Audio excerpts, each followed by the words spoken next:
اس ذوالغابہ میں ہے کہ ایک مرتبہ ایک شخص رسول اکرم صلی اللہ علیہ وآلہ وسلم کی خدمت میں حاضر ہوا اور کہنے لگا کہ یا رسول اللہ دعا کریں کہ پروردگار مجھے دولت مند بنا دے۔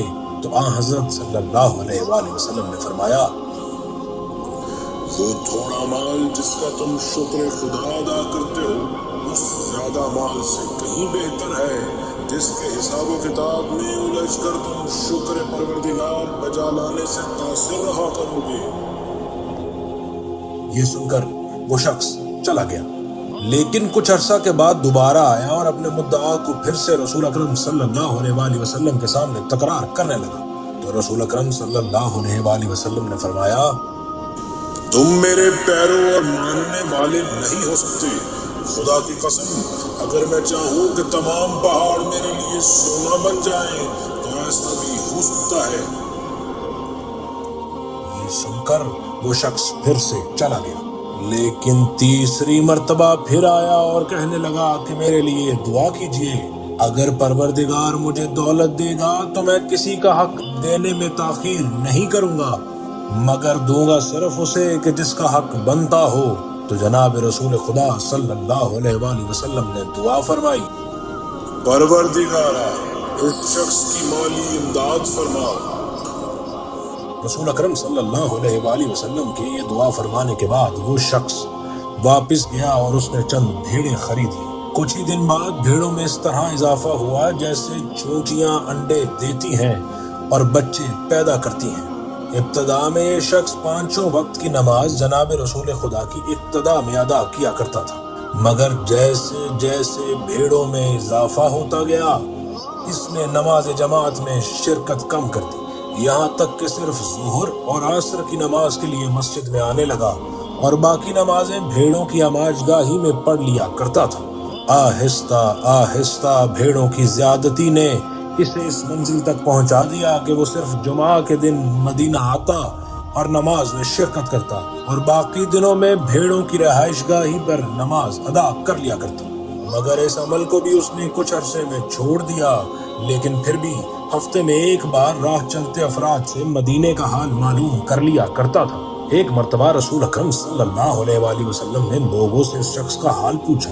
لوگوں نے بتایا کہ اس کے پاس اس کثرت سے بھیڑیں ہو گئی ہیں کہ کرب و جوار میں ان کے رکھنے کی جگہ نہیں، لہٰذا وہ مدینے سے دور چلا گیا ہے۔ حضرت صلی اللہ علیہ وآلہ وسلم نے 3 مرتبہ فرمایا، اس پر وائے ہو، اس پر وائے ہو، اس پر وائے ہو۔ کچھ عرصے بعد آیت زکوٰۃ نازل ہوئی تو رسول اکرم صلی اللہ علیہ وآلہ وسلم نے 2 افراد کو زکوٰۃ کی وصولی کے لیے مقرر فرمایا اور ان کو حکم دیا کہ اس شخص کے پاس جاؤ اور دیگر افراد کے پاس بھی جاؤ اور زکوٰۃ لے آؤ۔ وہ لوگ اس شخص کے پاس آئے اور اسے حکم نامہ پڑھا کر سنایا۔ اس نے کچھ دیر سوچا اور کہا، یہ تو مجھے جزیہ یا شبیہ جزیہ معلوم ہوتا ہے، تم لوگ پہلے دوسروں سے وصول کر لو پھر میرے پاس آنا۔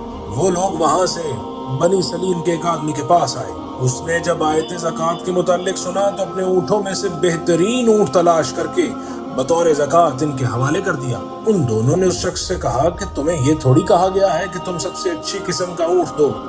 اس شخص نے کہا کہ خود میرا دل چاہتا ہے کہ میں اچھے سے اچھی چیز دوں۔ پھر ان دونوں نے جن کو رسول اکرم صلی اللہ علیہ وآلہ وسلم نے زکوٰۃ وصول کرنے پر مقرر کیا تھا بقیہ افراد سے بھی زکوٰۃ وصول کر لی اور آخر میں دوبارہ اسی شخص کے پاس لوٹ آئے۔ تو وہ کہنے لگا، ذرا مجھے وہ حکم نامہ دکھاؤ۔ پڑھنے کے بعد بولا، یہ تو مجھے جزیہ جیسی کوئی چیز لگتی ہے، آپ لوگ جائیں، میں اس کے بارے میں غور و فکر کروں گا۔ یہ سن کر وہ دونوں افراد واپس رسول اکرم صلی اللہ علیہ وآلہ وسلم کی خدمت میں پہنچے تو ان لوگوں کے کچھ کہنے سے پہلے ہی رسول اکرم صلی اللہ علیہ وآلہ وسلم فرما رہے تھے، اس پر وائے ہو، اس پر وائے ہو۔ اور اس مرد کے لیے دعا فرمائی کہ جس نے اپنے سب سے اچھی قسم کے اونٹ آیت زکوٰۃ سننے کے بعد دے دیے۔ پھر ان لوگوں نے تمام واقعہ جناب رسول خدا سے عرض کیا۔ اس لمحے جناب رسول خدا پر سورہ توبہ کی 2 آیات اتری جن میں خداوند متعال نے فرمایا، اور ان میں سے بعض ایسے ہیں جو خدا سے قول و قرار کر چکے تھے کہ اگر خدا ہمیں اپنے فضل و کرم سے کچھ دے تو ہم ضرور خیرات کیا کریں گے اور نیکوکار بندوں میں سے ہو جائیں گے، مگر جب خدا نے اپنے فضل و کرم سے عطا فرمایا تو وہ اس میں بخل کرنے لگے اور کترا کے منہ پھیر لیا۔ بس پھر اس کے اجر میں خدا نے ملاقات کے دن تک ان کے دل میں نفاق ڈال دیا، اسی وجہ سے کہ ان لوگوں نے جو خدا سے وعدہ کیا تھا ان لوگوں نے اس کے خلاف کیا۔ اس شخص کا ایک جاننے والا نزول آیات کے وقت وہیں موجود تھا۔ اس نے جب یہ سنا تو جا کر اس شخص کو تمام آیات سنا دی، تو وہ فوراً رسول اکرم صلی اللہ علیہ وآلہ وسلم کے پاس بھاگتا ہوا آیا اور کہنے لگا، یا رسول اللہ آپ مجھ سے زکوٰۃ لے لیں۔ تو رسول اکرم صلی اللہ علیہ وآلہ وسلم نے فرمایا، مجھے پروردگار کی طرف سے حکم ملا ہے کہ میں تیری زکوٰۃ کو قبول نہ کروں۔ تو یہ سن کر وہ شخص بہت پریشان ہو گیا اور پریشانی اور ندامت سے اپنے سر پر خاک ڈالنے لگا۔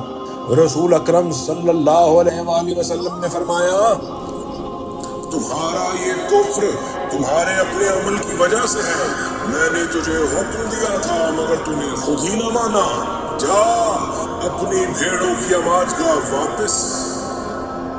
تو وہ شخص اپنے بھیڑوں کی اماج گاہ واپس آ گیا۔ جب رسول اکرم صلی اللہ علیہ وآلہ وسلم نے اس دنیا فانی سے کوچ کیا تو آپ صلی اللہ علیہ وآلہ وسلم کی وفات کے بعد وہ شخص حضرت ابو بکر کے پاس آیا تو ابو بکر نے کہا، جب رسول خدا نے تجھ سے زکوٰۃ نہ لی تو میں کیوں لوں؟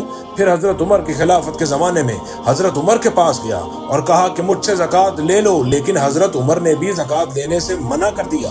جب حضرت عثمان ابن عفان کے ہاتھ میں خلافت آئی تو انہوں نے بھی زکوٰۃ دینے سے انکار کر دیا، اور بالآخر حضرت عثمان کے دور خلافت میں وہ شخص مر گیا اور اپنے انجام کو جا پہنچا۔